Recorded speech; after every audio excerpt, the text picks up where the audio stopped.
Imom Tirmiziy rivoyat qilgan hadis sharifda Payg'ambar Efendimiz sallallohu alayhi vasallam aytganlarki: "Ma nahala walidun waladan min nahlin afdala min adabin hasanin."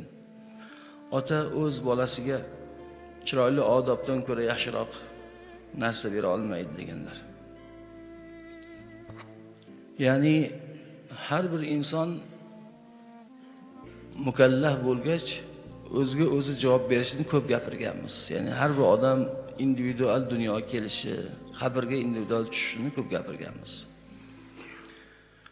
Qur'oni Karim bir necha joyda birovning yukini birov bo'yniga ola olmaydi deydi.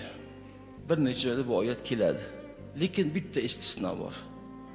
Ota-ona. Farzand uchun ota-ona bu dunyoda ham javob berar ekan. Axir biz oldin o'tgan yillarda ko'rdik. Mahallalarda, mahalla klublaridagi bo'lgan majlislarda adashgan oqima kirgani uchun ota-ona o'rnidan turg'azib qo'yilib, qizartirilgan voqealarda ko'p guvohi bo'ldik. Ota-ona javobgar bo'ladi. Nima uchun? Bolani qanday inson bo'lib voyaga yetishi ota-onaning bevosita munosabatiga bog'liq bo'lgani uchun. Shuning uchun. Ana shuning uchun tarbiya vojib qilingan dinimizda. Tarbiya vojib o'rinda.